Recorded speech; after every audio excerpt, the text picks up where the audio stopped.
your shit's lagging me. Here we go with this shit. All right, let's get the fights pulled up. No, give it a second. Give it a second. Hello, hello, hello. Here we go with this We good shit. now? Is it lagging still? Yeah, No shot. put the fights away, bro. Just look at it on my Wait, bro, screen. I got it. Just look at it on my screen, gang. Fine. Dumb man, though, but your shit lagging as soon as you pull something else up. See, look now. Look, your shit's good. Talk. No, your shit's still lagging. Hello. All right, you're good now. It's fine. We'll figure it out. I'll figure it out. Okay. How much shit you got running on that bitch right now?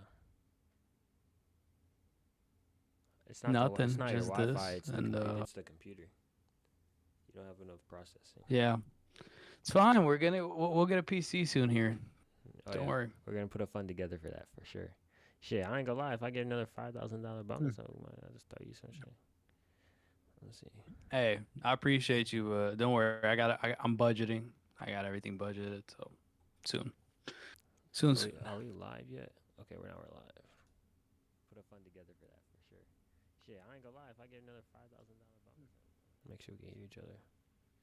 Let's see. Hey, I appreciate. Oh yeah. I love that the UFC when they posted Paul Craig's retirement, they're like, "We're not crying, you are." Yeah, I don't think any of us are crying. Yeah. Okay, we're here. Boom, we're good. Okay, I think we're good. All right.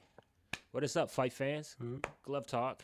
What episode? Oh, let me restart that shit. Hold up. I don't even know what fucking episode we're on, gang. I have to restart that shit. We're episode 32. I think this I is like episode that 32. turtleneck you got on. Thank you. I see. You got to dress up every card, so this is the one for this one. Yeah. What is up, fight fans? Looks like my foreskin. Glove Talk. Oh, I'll start over again, bro. This nigga interrupted me, bro. Come on, bro. I'm trying to be one take out here, bro. Sorry, my fault. Trying to get better at this. And then I'm glad because I right. gotta adjust this to the left anyway. Okay, bro. What is up, fight fans? Glove Talk, episode 32. Here with my boy Jose. We're going over UFC Paris. Took a break last week. I had a vacation. I had my boy come down. We were up in Tampa, Florida, vacationing on the nice springs. Jose was probably DJing a couple wedding events. So, and there wasn't a UFC card, so we took a break, revamped ourselves, and so we're back here now to go over UFC Paris. How you feeling, Jose? How'd you feel about the card? Man, I'm good. I'm tired. It was a long weekend.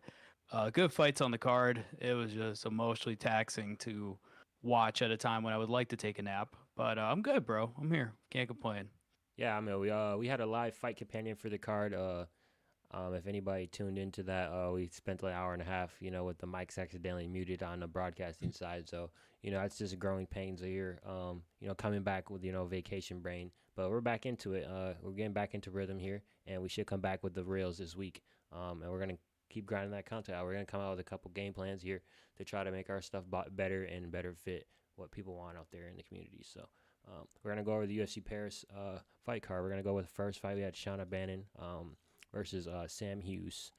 Shauna Bannon, coming off that win off that fight where she basically got knocked out and then woken back up while hitting the ground, and then she was able to get the submission win. Going to get Sam Hughes, who's kind of like I guess you could say she's like a gatekeeper women's fighter, but she hasn't really ever been a top 15 fighter, so I wouldn't say gatekeeper. I would just say she's a good test to get you into the top 15. You got to beat someone like Sam Hughes to make yourself look elite in the UFC. But Sam Hughes, able to dominate with the wrestling, get to the crucifix position, do a lot of damage, and then eventually able to get the win there. Yeah, I mean, she fought great. I like Sam Hughes a lot. I think she's in that category of like older women's fighter, kind of making a final run to try to get some fights that are ranked and stuff. She looks good, dude. She's been looking good lately. Shauna Bannon had no answer for her, and everybody knew Shauna Bannon was really green in a lot of her mixed martial arts game, and it showed. She looked very stiff in the striking. She had no answer in the grappling with the takedowns, with submissions. But I mean, it's a good win for Sam Hughes, and I think Sam Hughes definitely at this point deserves a ranked fight. Definitely deserves to be kind of like a challenge for some of the up and comers at strawweight. And she's just looking good. It's not just a matter of like that she's beating people. It's the way she's doing it. She's looking smart. She's fighting intelligent. At 33, obviously, this is probably her last hurrah. But I mean, I'm interested to see if she can pull off a little run here. I'm not gonna, talk title or what nothing, but I'm liking what I'm seeing from Sam Hughes in this part of her career for sure. Yeah, I mean, she looked yoked for this fight. She just looked like she was way stronger than China. So, um, and then having elite wrestling, she probably has one of the best wrestling games in females fights, at least in that division, in the strawweight division. So, then we're going into the next fight. We had Andreas Gustafsson versus Renat Fakaradi. How do you say this guy's name, bro? I can't fucking say last names, bro. Fuck. Rinat Fakradinov. Rina Fakhretdinov. Fakradinov, bro. Fakradinov here was able to get the win. By the KO actually. Yeah. Gustafsson with that strong aggressive style. But he was able to get caught here by Renat, who's high and up and comer in the UFC, and a lot of people are high up on him. So be able to get the finish here. Yeah.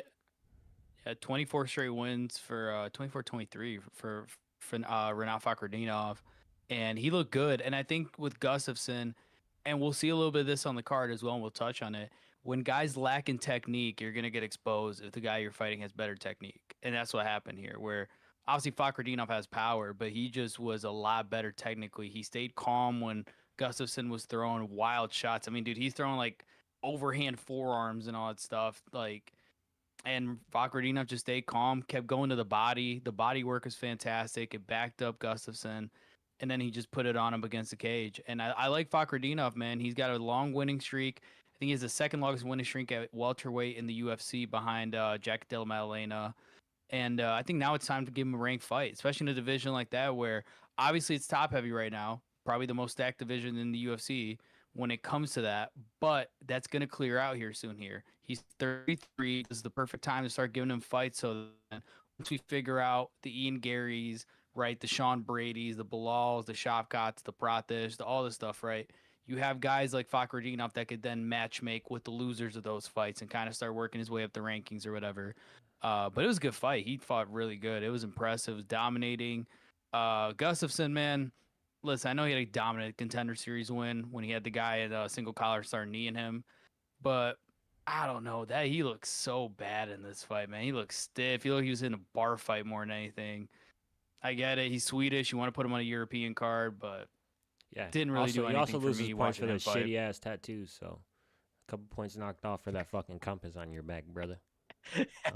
Going to the next fight, we got Brad Tavares going against Robert Bretsky or Brycek.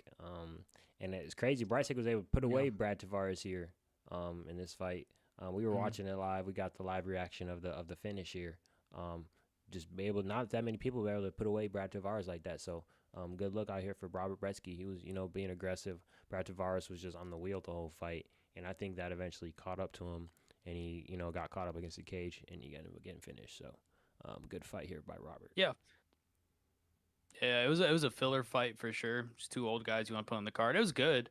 I think Brad Tavares' problem though is he kept backing up the entire fight, and eventually the legs are gonna get tired riding the bicycle, And Brishek did a great job with the leg kicks. Did a great job, kind of making sure that Brad couldn't find exits when he was up against the cage. Right now, there was a point where I thought Brad I thought Brad was going to win. Like, Brad definitely had him in a compromising position. And Brishik just, again, kept going forward and got to finish, man. He got to him, landed some nice shots, and just put him out. And he almost did in the first round as well when he knocked him down. He stayed in the fight. He stayed durable. This fight doesn't do anything rankings-wise or whatever. I think for Brad Tavares, though, as long as he wants to keep fighting, give him, non-ranked fights, man. Just let him keep fighting. He puts up a good fight. He's a vet of the sport. He's a vet of the company. But it was just a filler fight. It was good. It wasn't a bad fight, but it is what it is. Yeah, I mean the whole card in general was pretty good. It was just the mood we were in watching it. We both were kind of tired, and it was also in Paris, so it's like a different time than we were used to, and we didn't really prepare for it. But it was a good card, I guess, for a fight night. I mean, in terms of outcomes, but just no big names. But going into the next one, we had my guy Sam Patterson here. My boy Jose, well, you was gassing up Trey Waters before this fight, man. You swear he was gonna win. What happened? All that boxing head movement. He looked so goofy, bro. Worked against his ass. He got knocked out. Sam Patterson, man. I don't know, man. This guy, he might be the best shit fighter there is, bro. I ain't gonna lie. I fuck with Sam Patterson. And honestly, this fight he didn't even look shit. This fight he looked good. I mean, a guy who's fought at Yeah. lightweight a lot of fights, so he's got the lightweight technicality going up to welterweight, adding some power. So, fighting a guy that's actually 6'5", so the guy was taller than him. He's used to fighting guys shorter than him. So to go in there and fight a guy that's actually taller than you, you're not used to that, and then still get the performance. That shouts out to Sam Patterson. And then for Trey Waters, he's a guy that's he was used to fight being the tallest guy, so it was normal for him to still be the tallest guy. So he probably was a little bit too Yeah. comfortable there in that position. So I ended up getting knocked out. So Yeah. Yeah, I think Trey Waters thought he was MVP for a second, and you're not. You're not. You're not MVP, dog. Like, it was bad. He was doing the no look dodging and all that crap, man. I mean, credit to Sam Patterson though. He looked good. He did what he had to do. He got the knockout was nice. He knocked him out standing up. I mean, Trey Waters was done. It was a good win for him. I like him up at welterweight, man. I think he's a durable fighter that could definitely you know, be a good competition, right, for the lower half of the top 15. Maybe if you prove something, you can start getting him bigger fights, man. But I think he's another guy. You got to give him a ranked fight, I think. Just because the age that he's at, the record he has, the way that he's shown that he can have power at that weight class. And he did it. He did his job, man. It wasn't like at any point Trey Waters was landing anything because he really wasn't. So, and for Trey Waters, man, like you're 6'5", fighting at 170. You got to ask yourself how much of that compromises your power having to cut that much weight, and compromises your ability to like fight at a high level. Which he's 9-2 now, so I'm not gonna. But again, you're in the UFC now. The level of competition is different. You have to take the little advantages of your weight and your power and all these things. I think he has good hands and stuff. It's just like you're fighting a guy that's quicker than you with better technique. We're going to harp on this all card because it happened a lot. When your technique is worse than your opponent, you're going to get exposed. Whether you're more powerful, whether you're stronger, just technique always comes through for some reason. That's the levels of fighting in the UFC compared to fighting in a regional promotion or PFL or whatever. So, but yeah, Trey Waters, man, I believed in you. I'm not necessarily gonna write you off, but like, dog, get it together, man. You're making me look bad. in the next fight, we got Harry Hardwick, a guy getting gassed up for his regional scene performance against Kai Fernandez. Just gets fucking. This is a fight. This shit was pure comedy because I don't know. Just as soon as I see Harry Hardwick come out with them fucking T-Rex arms, and he just looked trash to me. He looked like somebody. I ain't gonna lie. I'd spar with him a little bit. I ain't gonna lie. But and then getting wheelchaired out like that after the calf kick. Come on, man. The wheelchair, that shit, and the way he fell too. That if you go and watch our live reaction, here I'll play it right here in a clip. If you play our live reaction, bro, like that shows pure comedy. Us watching that, the way he fell over, he just like I don't know, he just got fucking, he got dick down, bro. But he got kicked Folded, dude. He got folded, bro. That shit was crazy. And then Fernandez, great performance out of you, man. Great kicks. I mean, a little bit of toying around a little bit. You ended up getting caught a little bit with a couple right hands, toying around a little bit, but you were still able to pull it together and then kick his leg a couple times and still finish the fight. So, good performance out of Fernandez, and this is at lightweight too. I think Harry Hardwick's definitely a featherweight. He needs to go down to featherweight. Actually, I think he fights at featherweight. So, I think this is just a short notice, upper weight class fight that you just weren't good enough for. So, and then for Fernandez, great fight. So, And this is why you can't go off of just height and reach. Like Harry Hardwick is technically an inch taller than Kai Fernandez, right? But the thing is, when it comes to weight, especially in mixed martial arts and boxing, right? It's all about your body type and how your body's built. Like Kai Fernandez is a lightweight, right? Could probably fill out to welterweight, honestly. Harry Hardwick, even though he technically is taller than him, definitely a featherweight. 100%. He looks so much smaller than him. Come find that. You gotta, and this is something. It's an educational thing now for people, where it's like when it comes to weight cutting, people honestly think, oh, if we're fighting a catch weight, right? Like Ortega and Sterling. Oh, 150 something. No, that's not what you fight at. That's what you weigh in at. Some guys can put on 30 pounds in one day after weighing in. Some guys can only put on 5 or 10. It all depends on knowing your body and who you are. And that comes with coaching. That comes with just you being able to take control of your career and say, this is who I am. Now, regardless of that, Kai Fernandez he looked good, dude. The leg kicks were on point. The striking was on point. He toyed with him. He's shown he's a leg kick machine so far in the UFC. And I love that because I feel like that's a part of the game that's kind of been lost in some ways. It kind of just becomes a side thing rather than, hey, I'm going to make sure I slow you down doing this and make this a game plan. And also the way he knocked him out. I mean, bro folded and started rolling around. And Herb Dean, by the way, Herb Dean needs to get drug tested. My man was definitely zooted this whole entire card, bro, because he just looked at him like, "You getting up?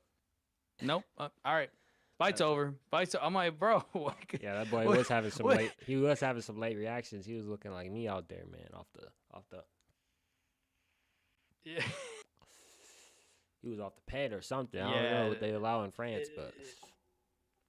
Yeah, so Herb was on one, but I like Kai Fernandez, man. And at lightweight, another division that needs some new blood now that it's kind of getting thinned out at the top. I think definitely find him a fight in the lower part of the top 15. Have him show something. I'd like him. Maybe put him on a fight night with somebody. I don't know, but at 30 years old, he's showing me that okay, this is a guy that can progress in levels, you know. And so we'll see, man. Again, it was a good fight. I know it was short notice or whatever. Sound it out. Kai Fernandez is definitely showing that he's got some potential for sure.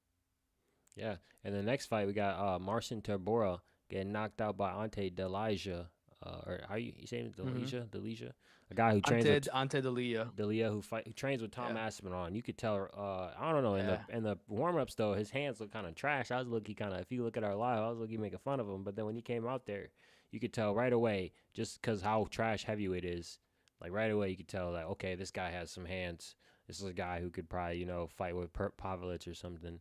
But Marcin Tybura is not usually a guy who turns these type of guys away, who's able to expose some people. But no, he was able to knock out Tybura, a guy who's pretty tough out here in the heavyweight division, who puts a lot of guys away with his submission skills, with his ability to be durable. So a great win, and I think you send this boy straight to the top. Give him I say Curtis Blades fight right away.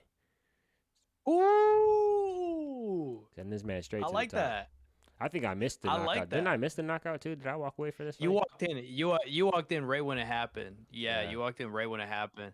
And because when the fight started, he blitzed him and almost got him, and then Tybura clinched. He disengaged the clinch and then just blitzed him again and killed him. I mean, he looks good, dude, and you can tell he trains with Tom. And what I mean by that is, when it comes to heavyweight mixed martial arts, there are sloppy big boys, and then there's the heavyweights that are actually technical. And you can tell know how to strike and know how to grapple and aren't just big and heavy and slimy and nasty and slobbery and fat. Martin Boudet, they can get Tybura. I keep going on and on, but Parker Porter. But anyway, no, D'Elia looked fantastic, man. He looked really good at 35. Again, heavyweight's one of those weight classes you can definitely last a lot longer, age-wise, and the power is still there. The power is definitely still there. I like him in a Curtis Blades fight. I'd love to see him against Derek Lewis one day, honestly. Just saying. But no, he's good. And him being Tom's boy, I think it helps him. Right? It gives him credibility as to this guy isn't just a flash in the pan, so good win for him, man. And definitely a good introduction to us as fight fans and UFC fans to be like, hey, this is who I am. This is what I can do, especially in a weight class that needs people. Heavyweight is so bare right now when it comes to talented fighters. Please come save us, somebody, Yeah, true. And then, so we'll get into who we think people should fight next after the breakdown. So going into the next fight, speaking of people who should change weight divisions, I know we were talking about this in an earlier fight. We got Umar Sy. Oh, no, not this fight. Never mind. I'm tweaking. I'm thinking of the Oki fight with Jones. Umar Sy versus Brenson Ribeiro. Umar Sy here be able to get the ground and pound, just destroyed him on the ground with the ground and pound win here. Ribeiro, I mean, he did have a good sweep, a dangerous sweep. He was about to chase a submission, but Umar Sy was able to, get better position and then able to get the ground and pound and then able to get the finish here. So, able to please his home crowd. And the French guys did good on this card, actually. I think they all won, so they all pretty much won. So, good showing from the French guys, good showing from Umar Sy. Brenson Ribeiro, he's not a bad fighter, but a bad loss here. So Yeah, he just, I mean, Omar Sy, C, but I forget how to say the name. But Oh anyway, yeah, they say C, right? uh, Omar C. yeah, Omar C, bro, he looks strong. He looks strong in this fight, and Brenson Ribeiro was putting up a like defense for sure. He made it interesting, but Omar C just overpowered him and overwhelmed him. It's a good win for him. Light heavyweights in our division. We need people. I don't know why it's like it used to be that heavyweight and light heavyweight were the most stacked divisions, and now it's like you can barely fight anybody that doesn't have a 500 record to fight in those divisions. But again, I kind of blame Dana. But no, I think dude, he looks great, and I think in that division as well, the way he's built as well, the way he fights, definitely a problem because that division lacks technique, especially in the bottom half of the top 15. So yeah, I like it, dude. And especially being a French guy, they got to push him. That's a market right now that's hot. This card did a great job showing us the French fighters, right? For better or worse. So it's like, dude, yeah, he looked good. I liked him a lot. Yeah, and then I think that was the last fight for the prelims. So we're going into the main card here, the 6 fight main card, which is I don't know, Hmm. it just felt brutal to me. I don't know. I mean, there was good endings to the fights, but I don't know, they were just fucking brutal. Almost seven. Almost seven, because Pitbull and Kata Yeah, got what the fuck. yeah, Anyways, yeah. we're we could talk. We could talk all day about this fight, but we're gonna go into William Gomez versus Robert Uchala. Um, William Gomez, the guy I said looks like Yusuf Zalal dipped in chocolate. William Gomez, and then William Gomez here actually we forgot about this. He taught us a new technique to stand up and to get away from the clinch. All you got to do is just shove your finger in their ass or grab their ball sack. So, William Gomez getting away with blatantly grabbing grabbing someone's balls, but honestly though, for how good Uchala looked, William Gomez fought a really good fight. He seemed like he was in flow state. He was controlling the danger of Uchala, even though Uchala I feel like was able to get the round 2 win. Um, William Gomez came back in round 3. He got a good sweeps when he got taken down. He had a couple good takedowns himself. So um, William Gomez able to get the win here in France. Another guy that's on the come up in France. They got a couple guys like Fares Diam, Morgan Cherie. They got a couple young guys here on the Mhm. come up, looking good for France. So France might be another hot spot for MMA in the next couple of years. Um, no thanks to Cyril. Absolutely. No thanks No. to Cyril Gane though. No, but like seriously though, like William Gomez looked fantastic. I said something while we were live streaming. I said the way he yanked it as well too is wild. No, but the thing with William Gomez is he's 28. He's 6 years younger than Lerone Murphy, and he reminds me a lot of Lerone with his striking. The flow state was fantastic, man. Rushala, I'll credit to him too. This is a short notice fight, and Rushala did fantastic for short notice. Obviously, he didn't get the win, but he definitely showed us he belongs at featherweight. He belongs getting another fight in the UFC. And Gomi definitely showed us, man, he's definitely ready for better competition. He withstood the test. He got tested in every aspect of the game and passed with flying colors, in my opinion. And he just looks good, dude. He looks so quick in his striking. He knows when to That front teeth. load up his shots. Yeah, that front teep was nasty. The spinning back kicks from Ushala, the spinning back kicks from Gomi. Like, for me, this was my fight of the night. I enjoyed every second of it. It was a very good fight, and both guys are game. Young guys, 28 and 27, in a good weight class of featherweight as well. I mean, dude, it was good. It was a good way to open the main card, especially where I was about to fall asleep at this point. But it was good. It was a really good fight. Yeah, it kind of woke us up a little bit. So there's a couple moments on the card where they kind of woke us up. I feel like this is one of them. Going into the next fight, this is one of the card fights that kind of put us to sleep. We got Axel Sola versus Rice McKee. Axel Sola had a very good first round, but you could see that he was starting to fade. You could see like his just how new he is to the UFC was showing, and Rice McKee he just seemed like he just didn't kick it in to be able to put it on him. It seemed like there's so many moments where Axel Sola was showing that he was ready to give up and to be tired and be done, but Rice McKee just did nothing to get him out of there. So Sola was able just to grit out to win, which I think he won. Oh no, actually he got the finish here. He ended up knocking him out. I don't even remember the knockout. How do you knock him out again? It was the early stoppage. It was the Yeah, one this that is the early stoppage. Yeah, okay. That's why I was like, I don't even remember him knocking him out. which This is where you early got to drug test the stoppage, refs. Drug Yeah, test the early refs. stoppage. He was gonna win the fight anyway, but early stoppage for sure. I think so. Axel Sola obviously fighting uh weight class up, short notice. I mean, he showed me flashes, but I think Reese McKee. My problem with him is the technique. He lacked in technique. He needed technique to win that fight. The fight was there for him to win it.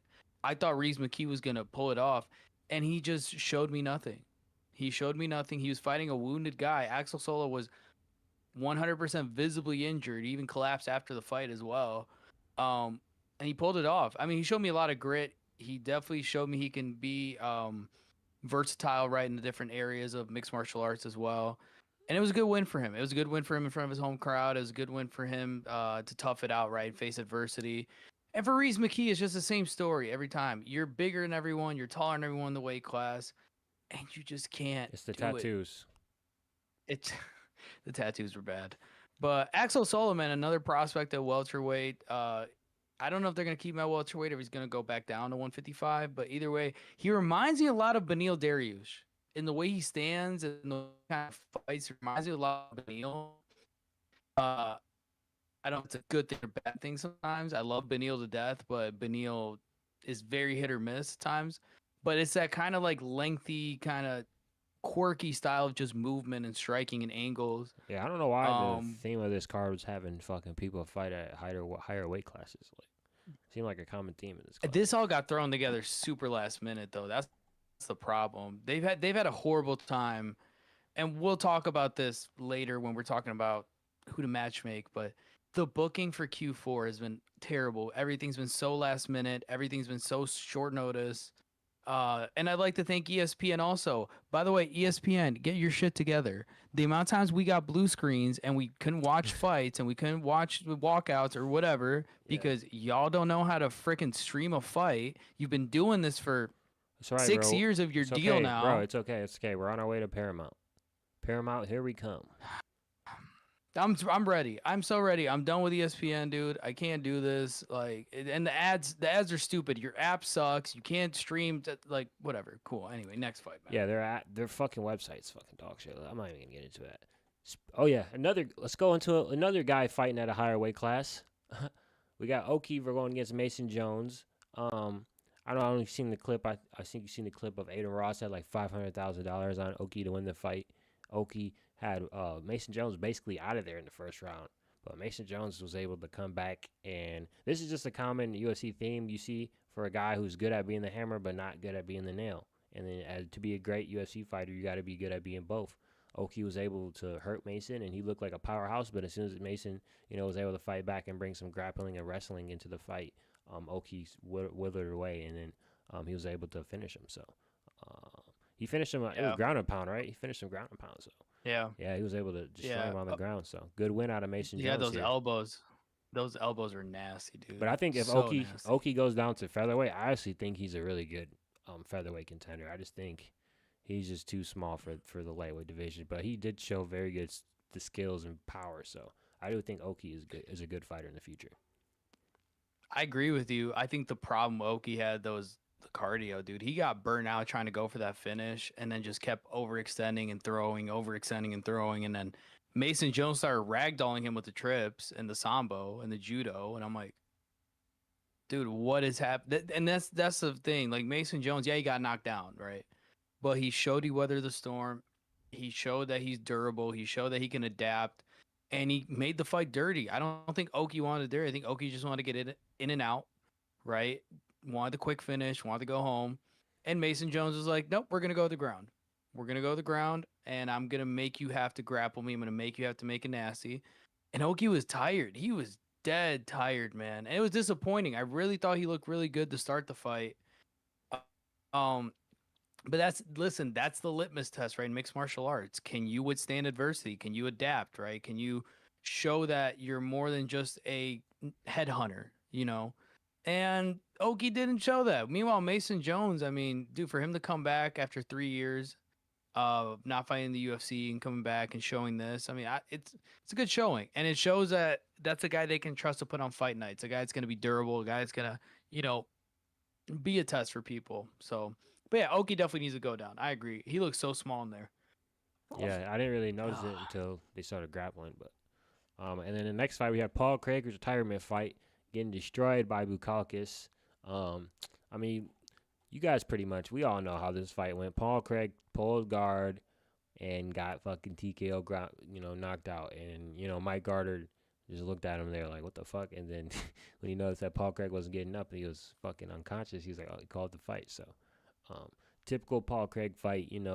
We love Paul Craig. I know this is a retirement fight, so we can show a little bit of love. We like Paul Craig here as a fighter. We just know he's shit and he sells. So, but the energy he brings to the fight, though, we love it. But it's crazy, 30 years plus in MMA and not having any striking. That's crazy, but it's whatever. This is what it is. And Bukalkis, he looked good, so he looks like he's now in shape and shit. So he looks like he's taking shit a little bit more serious. I like Paul Craig when he gets finishes. I like Paul Craig when he stares down opponents. I don't like anything else about Paul Craig's game. If I were to show a kid, this is what you don't do in mixed martial arts, I'd show him Paul Craig fights. My man tried to pull guillotine. He tried to jump a guillotine, bro, against the cage. Okay, that's the first mistake. Then he gets pounded out by Bukalkis on an elbow, because this is what Paul Craig does when he's on the ground. He doesn't move his head. He's like, I can eat shots, then I'll grab his arm and I'll put him in a triangle. It's like stupid. So stupid, bro. He retired. Bless his heart. You have the Ankalaev win. You have the freaking Krylov win. You have the Jamal Hill win. Okay, cool. Okay. Like, and then what was it? UFC posted. It's like, we're not crying. You are. You think I'm crying for Paul Craig?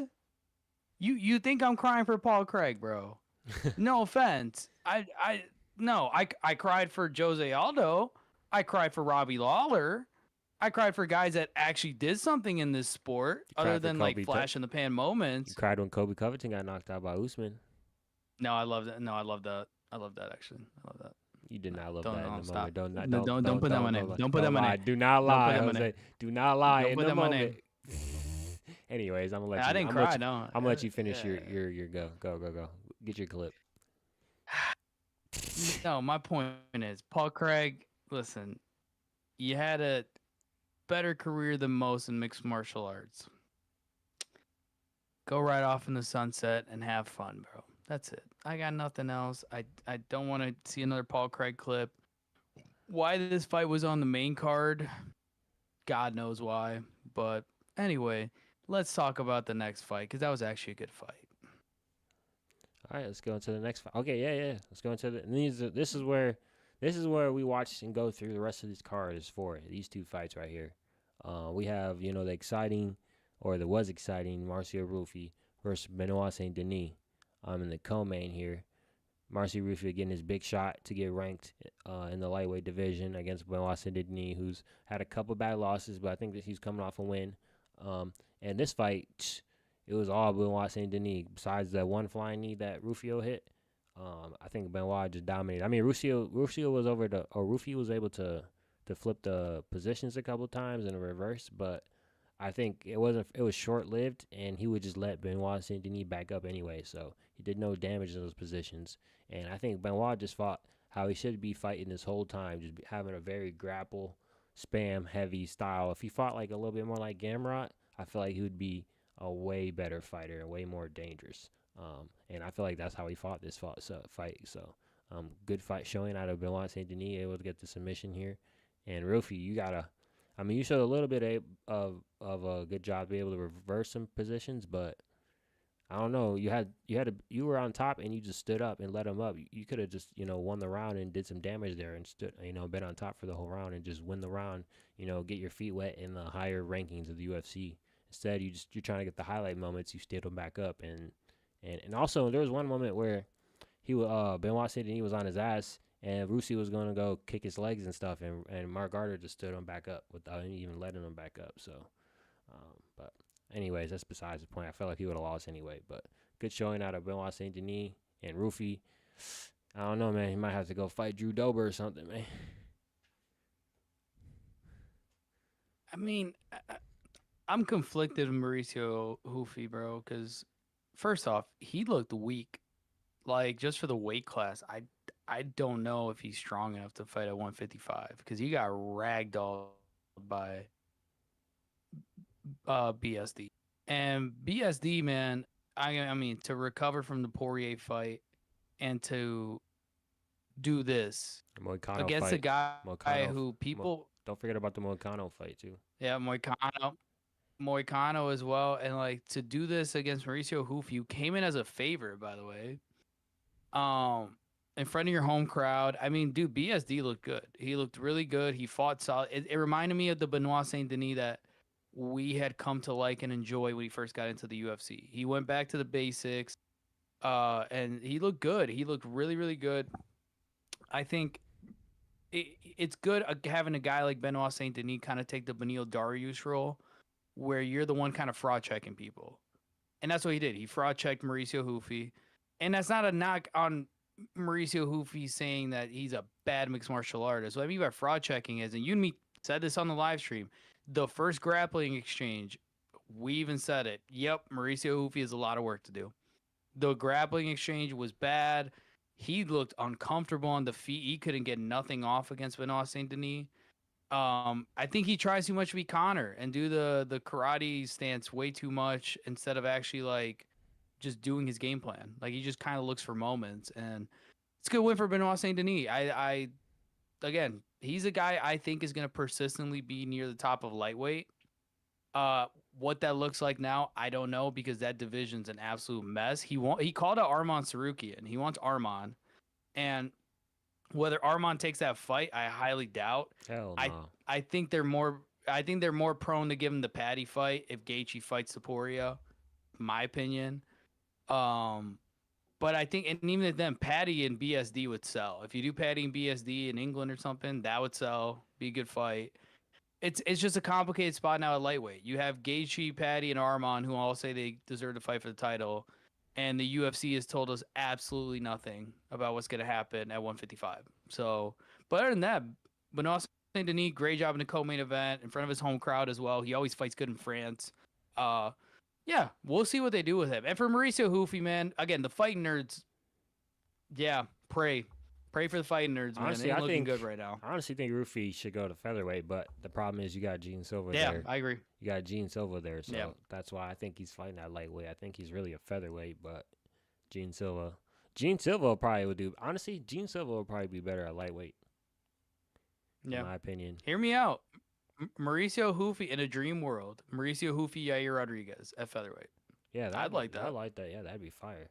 I mean, I think eventually, yeah, that'd be fire.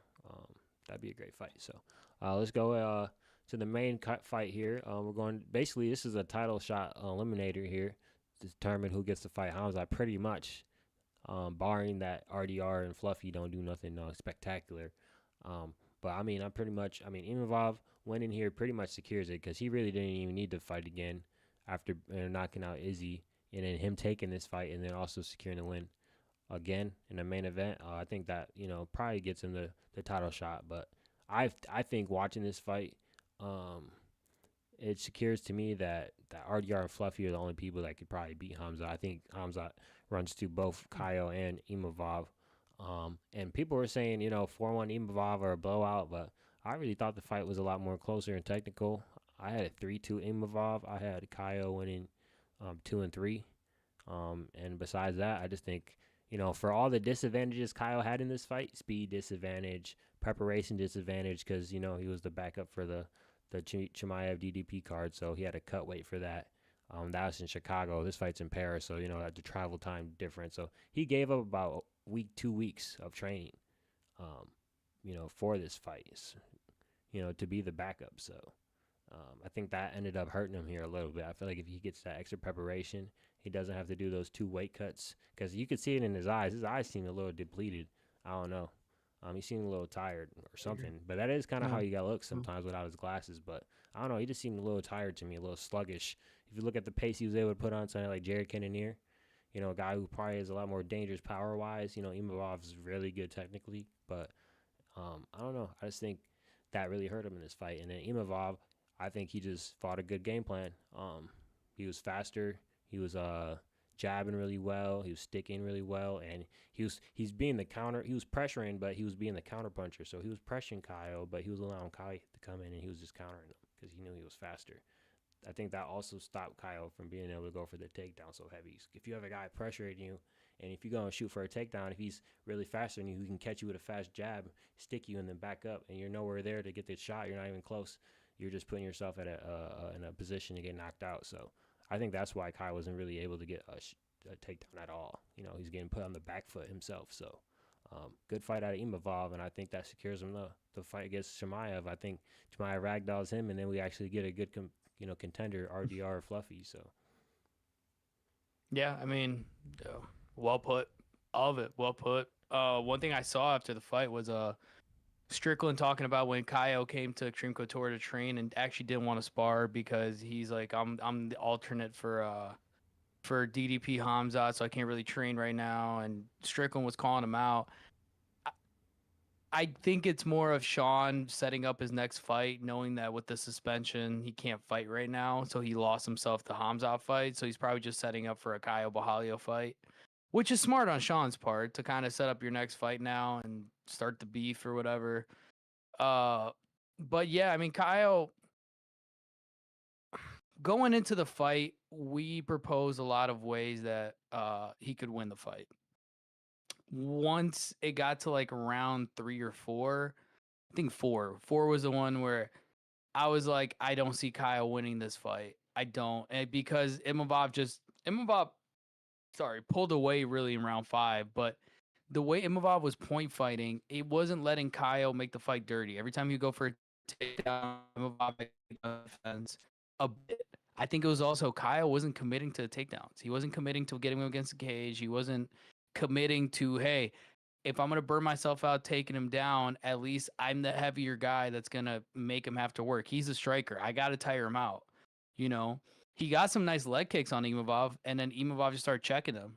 And it just, I just don't. it's I tough. can't. Imavov, yeah. I just can't Yeah. in my mind can't think of one time that Imavov was in a position to get taken down. I mean, maybe when he threw that spinning back fist, you could have went for a body lock. But besides that, I can't in my mind think of one time where Imavov was in a bad position where Kyle could have grabbed him. You know, he was always on the back. He had Kyle on the back foot the whole fight. He kept shooting in the middle of the octagon, which unless you're Hamza Chimaev, you're not. It's a bad idea to shoot in the middle of the eye. You want to shoot with a guy against a cage every time, because shooting with a guy upper close against a cage, it just provides you where they're scared of what's behind them and what's in front of them, right? Imavov was just able to kind of sprawl and just kind of like back up and just get out of those positions when Kyle was trying to take him down. I don't know, man. I mean, listen, Imavov, I'm with you. I think Hamza ragdolls him. I haven't seen enough from Imavov at all to say he even gets out of the first round with Hamza. Sean Strickland ragdolled him, so come on, man. Which is why I see now the RDR Fluffy fight, which I wish that was the number 1 contender fight. I think both those guys are a better matchup for Hamzat. But again, the way the timing's going to work, we got to see when the UFC books Hamzat as well. I have a feeling they're going to book him in one of the first cards for 2026, especially with opening up the Paramount deal. It makes sense to have Hamzat fight Imavov, just because Hamzat's going to sell. Hamzat's Hamzat. Hamzat is they're like... They're going to do that in Abu Dhabi, too. Yeah, exactly. And so, I don't know. We'll see, man. I think for Kyle, there's a lot of questions to ask now, the fighting nerds, because the fighting nerds, they're good, but every time they're getting tested now, they're not hitting the mark. And that leaves me questions of like, okay, these guys are technically, they're good, but something's missing. Something's missing in the game plan. Something's missing in the power, right? Which, again, Carlos Pratas, I'm going to excuse for a second. I think he's the one exception right now that they got. And even Gene Silva a little, but I got to see Gene Silva against Diego Lopez, right, in a real test. But Suzuki talking like Caio Borralho and Hoofy, especially Borralho, who's been the one fighting longer in the top level of the UFC now, right, for the fight nerds. Caio grinds out wins, and I give him all the credit in the world. He grinds out wins, he gets them. now I have a lot of questions. Do you book him against Izzy? Do you book him against Robert Whitaker? Right? Can he beat guys like that? And there's no disrespect to Jared. I know we joke, but there's no disrespect to Jared Cannonier. He is a tough test at middleweight. But getting through a Jared Cannonier, he was a marauder. getting through a Jared Cannonier looks different than getting through an Imavov or getting through an Adesanya and a Whitaker, in my opinion. So now Kyle Bohalio is in a position now where we have to ask, is this a guy that's ever actually going to fight for the title, or is he going to just hang around the top? So we'll see. Imavov, though, he's got the Hamza fight next. If they book it that way, they probably will. I have a lot of questions in that fight for him, and I don't like the answers to any of it. So, but other than that, I mean, it was a good card. Great crowd in Paris as always. We got to see Surreal Gone wearing some fishnet sleeves, which great. Ian Gary and Carlos Prazas were hanging out, which They were holding great. hands, I love how nobody asked Ian Gary why he's ducking Sean Brady. Why are you ducking Sean Brady, Ian? Sorry, I need to know. Why are you not giving us that fight? Do you really think you're gonna get a title shot? Like, fuck out of here, dude. anyways, I guess now we can get into who we think the next fights for these guys are. So we can go to the main event here. Obviously, we got Imavov fighting Chimaev, of course. Brahayu, who you think Brahayu fights? I think the Robert Whitaker one was a good one. I think Robert Whitaker is probably the best matchup, or DDP, but I think the Robert Whitaker one fit better. Because I think Robert Whitaker would want to, he's getting that last hurrah in there, and you'd probably want to fight a guy who's coming off a title contender shot fight, so Yeah. that gives him a better chance. So than anybody So else. that little cluster right there that he's in, it's Kaio, Robert Whitaker, Brendan Allen, and MVP. Take your pick. I think Robert Whitaker is probably the best one you could give Kaio, but I wouldn't mind seeing Kaio against MVP. Honestly, but Kyle versus who? MVP. Hell no, I'm not trying to see that shit. That shit sounds ass. That shit sounds ass to me, bro. I'm not gonna lie. I think Brendan Allen's probably the best. Honestly, he's probably gonna get like Brendan Allen or Marvin Vittori. Yeah. Yeah, that sounds like names he's gonna get. He's gonna get like Brendan Allen. Brendan Allen, I think, is the highest percentage chance. I would say Marvin Vittori is the second highest for Kai Brahayu. And then we got Rufy. We got Benoit Saint Denis versus Rufy. I think Benoit Saint Denis, they'll probably get him like Benil. Benil Gamrot or Gamrot. I think, yeah. What about Gamrot? Gamrot hasn't fought in a while. Gamrot, Dan Hooker, maybe? Oh, Dan Hooker, Benoit Saint Denis, that's fire.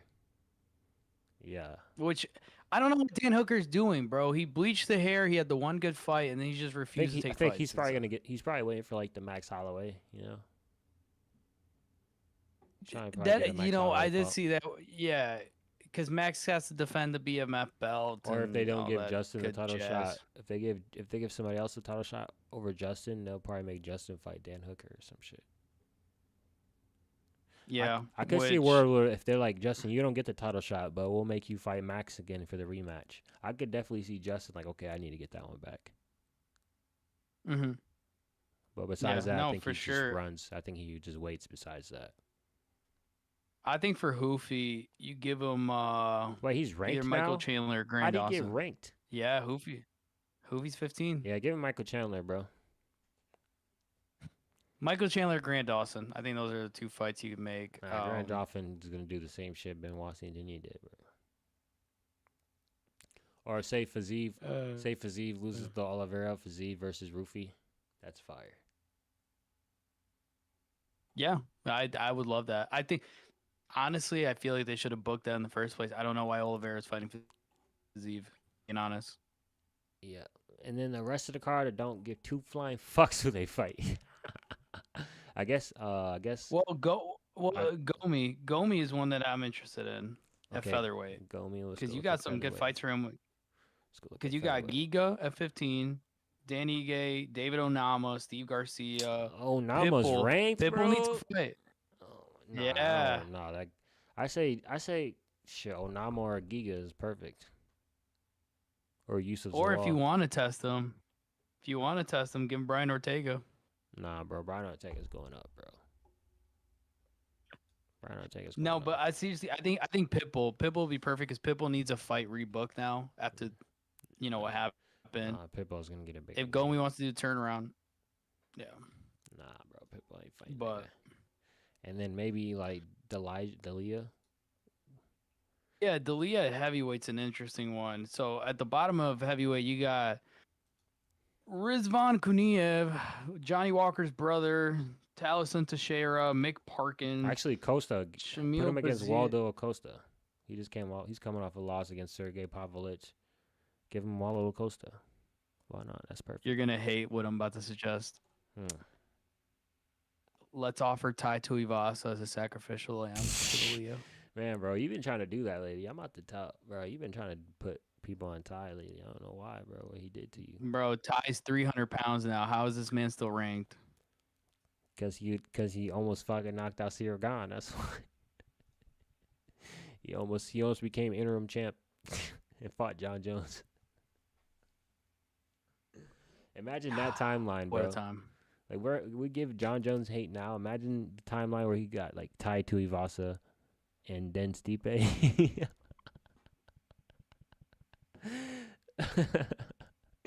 That would be fucking crazy, bro. People would definitely hate Good on Lord. John. I don't have John hate. I just Fun think fact. he's a little bit of a tweaker, but Fun fact: Alonzo Menifield's ranked number 14. yeah, who's the worst ranked fighter? Let's look. Who's the worst ranked fighter right now in the UFC in the men's? Let me look. Mick Parkin's up there for sure. Nah, Mick Parkin's decent for heavyweight. Come on, he ain't that bad. He almost beat Marcin Tybura. What do you mean? Fuck out of here. Honestly, oh, that's pound for pound. Never mind. About to say Kevin Holland's up there. Kevin Holland. Hell no, Kevin Holland's good, bro. Welterweight stacked. Oh shit. Oh, Davison Figueiredo's next fight, Montel Jackson. Yeah, Montel Jackson's pretty shit. Nah, he's not shit, but to be top 15, that's pretty shit. No, honestly, the worst ranked 15 fighter, it's got to be David Onama, bro. You got Steve Garcia back to back, and then David Onama. Nah, bro, featherweight's done. So, I'm sorry. Bruno Silva, flyweight. Nah, Bruno Silva's good. He just fucking got murked the last couple fights. Kyler Phillips at bantamweights. Kyler Phillips is pretty shit. Yeah. Respectfully, guys, respectfully. We respect the craft. Honestly, bro, fucking after featherweight and light heavyweight, I'm not gonna lie, featherweight might be the weakest division right now. Yeah, heavyweight too, but yeah, I agree. No, I said after heavyweight and light heavyweight because those are the fat No. guys. After the fat Yeah, fucks, featherweight's bad. Featherweight's bad. A lot of guys have been moving up and moving around. So no, featherweight is completely shit. Holy. yeah, everybody left.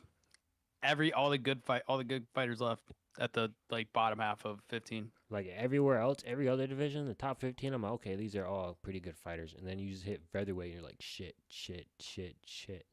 New to the UFC. Gene Silva, we don't know if he's good. Yusuf Zalal, he runs away. Josh Emmett, old. Brian Ortega, old. Arnold Allen doesn't fight. But he's good, but he's just not high level. Aljamain Sterling. Yeah, where's Arnold Allen at? I need to know. Is my boy good, bro? Like, He's just good at making weird tweets talking about. He's the type to like tweet a picture of his shit in the toilet. That's the type of shit he does, like legit. But hey, real. I respect it. hell no. And then actually, bantamweight might be the second weakest after that, or the next weakest after that. Because if you look all the way, I like bantam. hell no. Montel Jackson, Kyler Phillips, Marcus McGee. Okay, Marcus McGee, but he's only ranked low because he's new and he's lost to Jan. But Marcus McGee's really a top 10. But Vinicius Oliveira, Henry Cejudo, I don't know. Alman I don't know how Zahabi. he got ranked. Alman Zahabi ranked 10, Rob Font, He's Mario got Batista. he's got a good fight coming up. Ivan Zahabi, he's got a really good fight coming up. I Bro, think he's on the. I don't know if he's on the Noche card. He might be in the I Abu can't, Dhabi card. no, bro. I can't respect anybody that robbed Jose Aldo and made him retire. Like, fuck out of here, man. That man, Jose Aldo beat that nigga, bro. Fuck out of here. Jose Aldo's probably been I robbed the agree. most, I'm bro. with you. Yeah, Connor robbed him of a rematch. You can just keep going on after that. But which that was also Dana's fault. The featherweight champion of all time at that point, and you don't give him a rematch, and you let Connor just hold the belt hostage for 2-3 years, and then hold the lightweight belt hostage as well. Come on, man. Yeah. So But anyway, man, we got UFC Noche coming up, and Crawford Canelo coming up. So better times are coming. yeah, we'll go over that. We'll get over there to that. We'll talk about those fights when they happen in the next episode. This is gonna do it for this episode. Glove Talk. Yes, sir. See you guys next time.